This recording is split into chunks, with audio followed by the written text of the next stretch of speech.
Hello বন্ধুরা, আশা করি তোমরা ভালো আছো। প্রথমেই আমি বলে দিই যে আজকে আমি বানাতে চলেছি সয়াবিন দিয়ে আলু দিয়ে একটা মাখা মাখা তরকারি। তোমরা প্রথমে ভিডিওটা দেখে মোটেই তোমাদের ভালো লাগেনি ছবিটা দেখে, কারণ কি আমি না ছবি তুলতেই ভুলে গেছিলাম। তো দেখো কি করলাম, প্রথমে সয়াবিনগুলো আমি সেদ্ধ করে নিয়েছিলাম, তারপরে পেঁয়াজ কুচিয়ে নিলাম। তারপরে কিন্তু প্রেশার কুকারের মধ্যে তেল এবং গোটা জিরে দিয়ে দিলাম।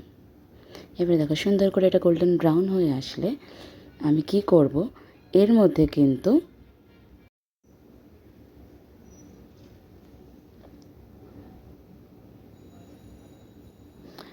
আমি পেঁয়াজ কুচানোগুলো দিয়ে দেব। দেখো এবারে আবার কি পেঁয়াজটাকে সুন্দরভাবে ভাজতে দেব, গোল্ডেন ব্রাউন হওয়া অবধি সুন্দর করে এটাকে খুন্তি দিয়ে আমি নাড়িয়ে নেব। দেখো তেলটা দেখেই তোমরা বুঝতে পারছো ঠিক কতটা গরম হয়েছে, সুন্দরভাবে কিন্তু এটা টকবক করে ফুটছে। এরপরে দিয়ে দিলাম আমি আদা রসুনের পেস্ট।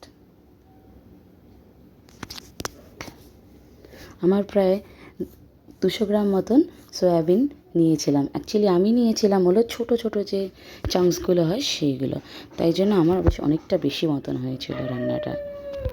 পরে আমি দিয়ে দিলাম দেখো জিরের গুঁড়ো দিয়ে আমি একটু নাড়িয়ে নিলাম।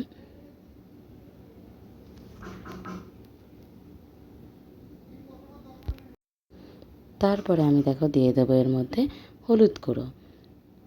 এগুলো প্রত্যেকটাই তোমরা যতটা সয়াবিন আর আলু নেবে সেই অনুযায়ী তোমরা মেজার করে কিন্তু দেবে।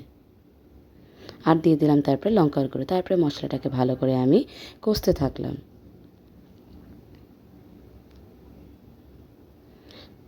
ভালো করে মশলাটা কষানো হয়ে গেলে দেখো ডুমরো ডুমরো করে কিছুটা আলু কেটে রেখেছিলাম, সেই আলুটা আমি দিয়ে দিলাম এর মধ্যে।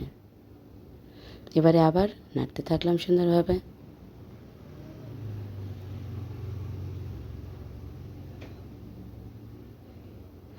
তারপরে আমি কি করলাম, যেহেতু নিচে লেগে যাবে বলে আমি একটু জল দিয়ে দিয়েছিলাম মশলাটার মধ্যে আর আলুটার মধ্যে। তারপরে আবার একটু নাড়লাম। দেখো জলটা আবার একটু কমে আসার পরে আমি দিয়ে দিলাম নুনটাও কিন্তু তোমরা স্বাদ মতন দেবে, পরিমাণ মতন। তারপরে সেদ্ধ করে রাখা সয়াবিনগুলো আমি এর মধ্যে ঢেলে দিলাম।